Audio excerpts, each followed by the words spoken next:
திரு பழனியாண்டி அவர்களுக்கும்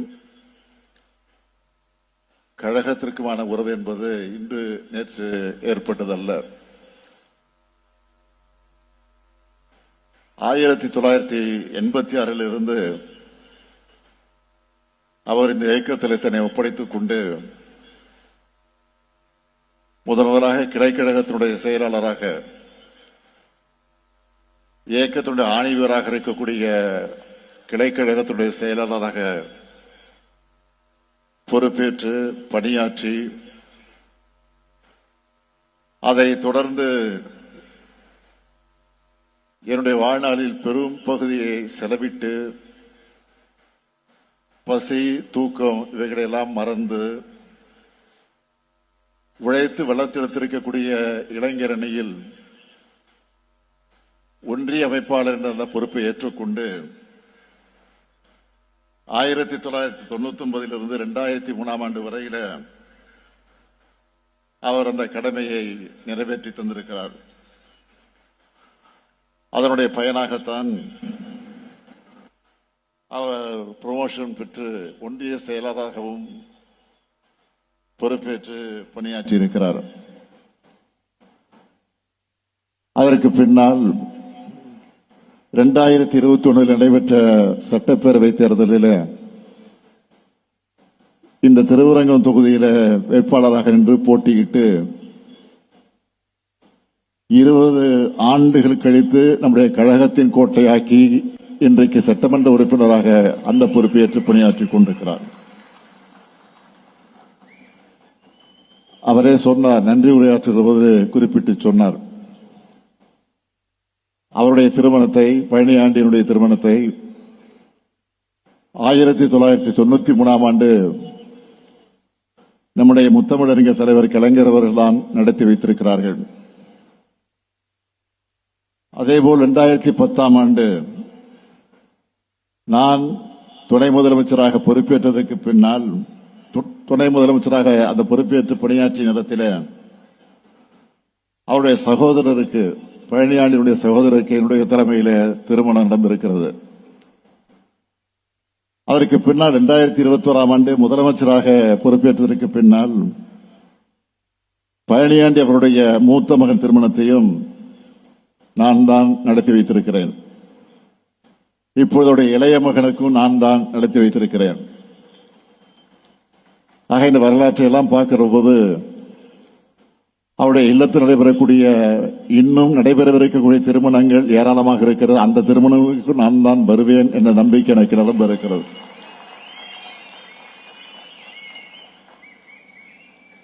அவருடைய பேரன் பேத்திகளுக்கு கூட நான் தான் திருமணத்தை நடத்தி வைப்பேன் என்ற அந்த நம்பிக்கை எனக்கு வந்திருக்கிறது. இப்படி இந்த குடும்பத்தில் ஒருத்தரா தொடர்ந்து பங்கெடுத்து அவருடைய இல்லத்தில் நடைபெறக்கூடிய இந்த நிகழ்ச்சிகளுக்கு உரிமையோடு, உணர்வோடு நான் பங்கேற்று மணமக்களை வாழ்த்த வந்திருக்கிறேன். இப்படியான சகோதர பாச உணர்வோடுதான் 75 ஆண்டு காலமாக இந்த இயக்கத்தை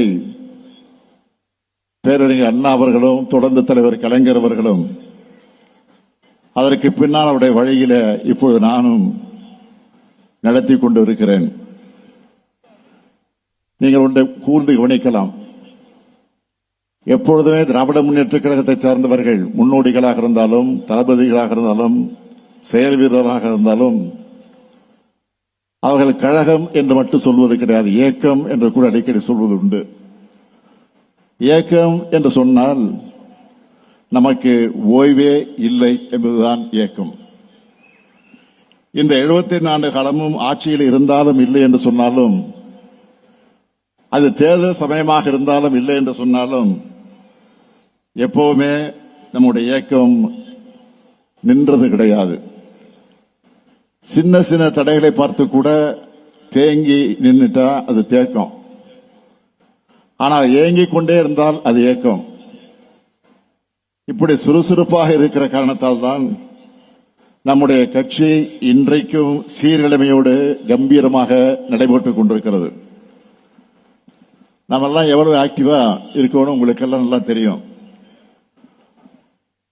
உதாரணத்துக்கு சொல்லணும்னா, சில மாதங்களாக நான் அறிவாலயத்திலே இருந்து கொண்டு உடன்பிறப்பே வா என்ற தலைப்பின் கீழ் ஒவ்வொரு சட்டமன்ற தொகுதியில் இருக்கக்கூடிய நிர்வாகிகளை எல்லாம் அழைத்து தனித்தனியாக 1 to 1 என்று சொல்வார்களே, தனித்தனியாக தொகுதி வாரியாக அந்த நிர்வாகிகளை எல்லாம் அழைத்து நேர்காணல் நடத்தி கொண்டிருக்கிறேன், ஆய்வு செய்து கொண்டிருக்கிறேன். அப்படி ஆய்வு செய்கிறது அவங்க வெளிப்படுத்தக்கூடிய மகிழ்ச்சிய, நம்பிக்கைய நான் தெம்பா பணியாற்ற எனக்கு அதற்கு ஊக்கமாக இருந்து கொண்டிருக்கிறது. இதுவரையில ஏறக்குறை ஒரு 80 தொகுதிகளை முடிச்சிருக்கிறேன். விரைவில் 234 தொகுதியிலும் நான் முடிப்பேன் என்ற நம்பிக்கை எனக்கு, அதை முடித்தே தீருவேன். அது ஒரு பக்கம். 2021 ஆட்சிக்கு வந்த பிறகு நீங்கள் கவனித்து பார்க்கலாம். ஒரு பக்கம் ஆட்சி பணி, அரசு விழாக்கள், சுற்றுப்பயணங்கள், நாள்தோறும் புதிய புதிய திட்டங்கள் என்ற அறிவிப்பு, இது ஒரு பக்கம். அதேபோல கட்சி பணி என்று எடுத்துக்கொண்டால், உதாரணத்துக்கு சொல்லணுமா, நேற்று ஞாயிறு அன்றைக்கு நேற்று ஞாயிற்றுக்கிழமை காலையில மாவட்ட செயலாளர் கூட்டம் காணொலி காட்சி மூலமாக நடத்தின. அதற்கு பின்னால வாக்காளர் திருத்த பட்டியல் பணிகளை பற்றி நடைபெறவிருக்கக்கூடிய SIRக்கு எதிரான அந்த பிரச்சனை, நாளை தினம் நாம் நடத்த இருக்கக்கூடிய கண்டன ஆர்ப்பாட்டம், SIR கண்டிச்சு. ஆக அது பற்றி எடுத்து சொல்வதற்காக நேற்றைக்கு மாவட்ட செயலாளர்கள் கலந்து பேசின. அதை எப்படி நடத்த வேண்டும் என்று நம்முடைய கூட்டணி கட்சி சார்பில் நடத்த இருக்கக்கூடிய அந்த ஆர்ப்பாட்டத்தை சிறப்பாக நடத்திட வேண்டும் என்று அறிவுறுத்தி இருக்கிறேன். அது மட்டும் இல்ல, நேற்றைக்கு நீங்கள் வீடியோ பார்த்திருப்பீங்க, டிவில எல்லாம் பார்த்திருப்பீங்க. SIRனா என்ன, SIR என்பது எந்த அளவுக்கு மக்களிடத்தில் குழப்பத்தை ஏற்படுத்தி இருக்கிறது, அதை எப்படி நாம் முறையாக பயன்படுத்திட வேண்டும், அதை என்ன காரணத்திற்காக கொண்டு வந்திருக்கிறார்கள். எனவே அது குறித்து நம்முடைய பொதுமக்களும் விழிப்புணர்வு பெற வேண்டும் என்பதற்காக வீடியோ ஒன்றை வெளியிட்டிருக்கிறேன். அதையெல்லாம் முடிச்சுட்டு மாலையில விமானத்தை பிடிச்சு திருச்சிக்கு வந்து இறங்கி அதற்கு பிறகு இந்த திருமண நிகழ்ச்சியில் நான் கலந்து கொள்ள வந்திருக்கேன். இதை முடிச்சுட்டு புதுக்கோட்டைக்கும் போக போறேன். ஆக இப்படி ஏங்கிக் கொண்டிருப்பதுதான் எனக்கு பிடிக்கும். அதனாலதான் இது ஏக்கம் என்று சொல்லுகிறோம். தொடர்ந்து ஏங்கிக் கொண்டே இருக்க வேண்டும், அதற்காகத்தான் இது ஏக்கம் என்று நாம் சொல்லிக் கொண்டிருக்கிறோம். அப்படித்தான் நிக்க நேரம் இல்லாம நாம் வேலை செஞ்சுட்டு இருக்கிறோம். நான் மட்டும் இல்ல, இயக்கத்தில் இருக்கக்கூடிய முன்னோடிகள், இங்க இருக்கக்கூடிய செயல் வீரர்கள் இன்றைக்கு பம்பரமாக பணியாற்றிக் கொண்டிருக்கிற காட்சிகள் எல்லாம் நான் தொடர்ந்து பார்க்கிறேன். ஆக என்ன காரணம்? எதிரிகளாக இருக்கக்கூடியவர்கள் புது புது உத்திகளோடு நம்மை தாக்குவதற்கு, நம்மை அழிப்பதற்கு, ஒழிப்பதற்கு புது புது முயற்சிகள் எடுத்திருக்கிறார்கள். வருமான வரித்துறையை ஏய்ப்பு விட்டார்கள். அதற்கு பிறகு பல்வேறு CBI என்றெல்லாம் சொல்லி பல்வேறு குற்ற புலனாய்வுத்துறை மூலமாக எல்லாம் பல பல ஆயுதங்கள் எல்லாம் எடுத்து நம்ம மிரட்டி பார்த்தார்கள். இப்பொழுது SIR என்று சொல்லக்கூடிய ஒரு ஆயுதத்தை எடுத்து திராவிட முன்னேற்ற கழகத்தை இதன் மூலமாகத்தான் அழிக்க முடியும், ஒழிக்க முடியும் என்று முடிவு செய்து எடுத்திருக்கிறார்கள். இது வேண்டுமானா வேறு மாநிலங்கள் வேணா எடுப்பதாமே தவிர, உறுதியாக சொல்லுகிறேன், திராவிட முன்னேற்ற கழகத்தை பொறுத்தவரை தமிழ்நாட்டிலே ஒரு காலம் அது எடுபடாது, முடியாது என்பதை அழுத்த திருத்தமாக நான் தெரிவித்துக் கொள்ள கடமைப்பட்டிருக்கிறேன். இன்றைக்கு ஒரு செய்தி உங்களுக்கு சொல்லியாகணும். நான் திருச்சிக்கு வந்த உடனே ஒரு செய்தி கிடைச்சது. என்ன செய்தின்னா, இந்த SIR குறித்து நாம் நீதிமன்றத்துக்கு சென்றிருக்கிறோம். விரைவிலே வர இருக்கிறது, அந்த பிரச்சனை வர இருக்கிறது. 11ஆம் தேதி நாளை தினம் நாம் நடத்த இருக்கக்கூடிய ஆர்ப்பாட்டம் அன்றைக்கு உச்ச நீதிமன்றத்தில் அந்த பிரச்சனை வர இருக்கிறது.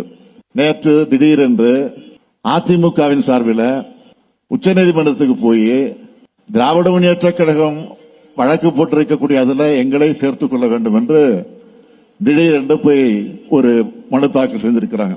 நான் கேட்கிறேன், உங்களுக்கு உள்ளபடியே அதில் அக்கறை இருக்கும் என்று சொன்னால், அதில் நீங்கள் உங்களுடைய எதிர்ப்பை தெரிவிக்க வேண்டும் என்று சொன்னால் முன்கூட்டியே போட்டிருக்கணும். ஆனால் திடீரென்று போடுவதற்கு என்ன காரணம்? இதை நீங்க யோசித்து பார்க்கணும். அந்த எஸ்ஐஆரை அவர்கள் ஆதரித்துக் கொண்டிருக்கிறார்கள். இன்றைக்கு பிஜேபியோ அல்லது தேர்தல் ஆணையமோ எதை சொன்னாலும் ஆதரிக்கிற நிலையில் தான் இன்றைக்கு இருந்து கொண்டிருக்கிறார்களே தவிர, இன்றைக்கு ஒரு அடிமையாக இன்றைக்கு இருந்து கொண்டிருக்கிறார்களே தவிர, அவர்கள் அதை எதிர்ப்பதற்கு துணிச்சல் இல்லை. ஆனால் இருந்தாலும் இன்றைக்கு நாம் தொடுத்திருக்கக்கூடிய வழக்கிலே இன்றைக்கு தங்களை இணைத்துக் கொண்டிருக்கிறார்கள் சொன்னால் ஒரு கபட நாடகத்தை நடத்துவதற்காக திட்டமிட்டிருக்கிறார்கள். அது மட்டும் பிஎல்ஓ என்பது அங்க இருக்கக்கூடிய அரசு ஊழியர்களை வைத்துக் கொண்டு அந்த பணிகளை செய்வது. பிஎல்ஏ 2 என்பது கட்சியை சார்ந்த பிரதிநிதிகள் மூலமாக நாம் நியமிக்கிறவர்கள் பிஎல்ஏ 2 என்று சொல்லுகிறோம். அவர்கள் அந்த பணிகளுக்கு துணை நிற்பார்கள், உதவி செய்வார்கள், அந்த அதிகாரிகளுக்கு துணை நின்று பணியாற்றுவார்கள். இதுதான் பிஎல்ஏ 2 வேலை. அதை திராவிட முன்னேற்ற கழகத்தின் சார்பில் முறையாக நாம் போட்டு பிஎல்ஏ 2 போட்டு அவர்களுக்கு பயிற்சி கொடுத்து என்னென்ன பணிகள் எல்லாம் எப்படியெல்லாம் செய்ய வேண்டும் என்பதெல்லாம் முறையாக பயிற்சிவித்து அவர்கள் நியமிக்கப்பட்டிருக்கிறார்கள். அப்படி நியமிக்கப்பட்டிருக்கக்கூடியவர்கள் தவறு என்று சொல்லி அதை நீக்க வேண்டும், அதை தடுக்க வேண்டும் என்று சொல்லி அந்த பிரேயரை அடிப்படையாக வச்சு அதிமுகவின் சார்பில் இன்றைக்கு நீதிமன்றத்தில் அவர்கள் தங்களை இணைத்துக் கொண்டிருக்கிறார்கள். இதுதான் உண்மை. ஆனால் அது எடுபடாது என்பதை மாத்திரம் இந்த நேரத்தில் நான் எடுத்து சொல்லி, ஆக டெல்லியில் இருக்கக்கூடிய பிக் பாஸுக்கு நம்முடைய பழனிசாமி அமாமசாமி போட்டுத்தான் ஆகணும். ஆனா அதையும் தாண்டி இன்னொரு காமெடி இன்றைக்கு பண்ணியிருக்கிறார். அதுதான் உண்மை. இதையெல்லாம் மக்கள் பார்த்து கொண்டுதான் இருக்கிறார்கள். அதே நேரத்தில் வர இருக்கக்கூடிய தேர்தலை ஒட்டி நம்முடைய பழனியாண்டி அவர்கள் இங்கு நன்றி உரையாற்றி அதற்கு பின்னால் பேசுவதற்கு முன்னாலே இங்கே தேர்தல் நிதியாக ஏறக்குறைய 50 லட்சம் ரூபாயை நிதியாக இங்கே தந்திருக்கிறார். உள்ளபடியே திராவிட முன்னேற்ற கழகத்தின் சார்பில் இது தேர்தல் நிதியாக முதல் அறிவிப்பாக இன்றைக்கு இந்த திருப்பரங்கம் தொகுதியிலிருந்து நம்முடைய பழனியாண்டி அவர்கள் தந்திருக்கிறார். நிச்சயமாக உறுதியாக இது ஒரு பெரிய வெற்றியை தருவதற்கான அறிகுறியாக இது அமைந்திருக்கிறது. 51 கோடியோடு நிச்சயம் நிற்க மாட்டார். தொடர்ந்து இன்னும் நாம் எதிர்பார்க்கக்கூடிய நிதியை அதிகமாக தருவார் என்ற நம்பிக்கை ரொம்ப உண்டு. அதே நேரத்தில் இங்கே சமூக அமைப்பினுடைய தலைவராக இருக்கக்கூடிய கே செல்வகுமார் அவர்கள் இங்கே பேசுகிற போது தன்னுடைய சமுதாயத்தை குறிப்பிட்டு கடைகன் பார்வையை எங்கள் பக்கம் திருப்ப வேண்டும் என்று சொன்னார். கடைகன் பார்வையில் எல்லா பார்வையும் உங்கள் பக்கம் திரும்புவோம், அதில் எந்த சந்தேகப்பட வேண்டிய அவசியம் இல்லை. இந்த திராவிட மாடல் ஆட்சியை பொறுத்த வரைக்கும் உறுதியாக தொடக்கத்திலிருந்து நாங்கள் சொல்லுகிறோம், இன்றைக்கும் சொல்லிக் கொண்டிருக்கிறோம். எல்லாருக்கும் எல்லாம், எல்லாருக்கும் எல்லாம் என்கிற தலைப்பில் தான் இந்த ஆட்சி நடந்து கொண்டிருக்கிறது தவிர யாரையும் விட்டுவிட மாட்டோம். இது திராவிட மாடல் ஆட்சி. தந்தை பெரியார், பேரறிஞர் அண்ணா, தலைவர் கலைஞர் வழி நின்று நடைபெற்றுக் கொண்டிருக்கக்கூடிய ஆட்சி இந்த ஆட்சி. ஆக இந்த ஆட்சிக்கு நீங்கள் என்றைக்கு துணை நிற்க வேண்டும், துணை நிற்க வேண்டும் என்று நான் கேட்டுக்கொண்டு இங்கே மகிழ்ச்சி கடலில் மணவிழா கண்டிருக்கக்கூடிய மணமக்களின் அன்போடு கேட்டுக்கொள்ள விரும்புவது, உங்களுக்கு பிறக்கக்கூடிய குழந்தைகள் அது ஆணாக இருந்தாலும் பெண்ணாக இருந்தாலும் அழகான தமிழ் பெயர்களை சூட்டுங்கள் என்ற அந்த கோரிக்கையை உரிமையோடு இங்கே எடுத்து வைத்து புரட்சி கவிஞர் பாவேந்தர் எடுத்து வைத்திருக்கக்கூடிய வீட்டிற்கு விளக்காய் நாட்டிற்கு தொண்டர்களாய் மணமக்கள் வாழுங்கள் வாழுங்கள் வாழுங்கள் என்று வாழ்த்தி விடைபெறுகிறேன். நன்றி, வணக்கம்.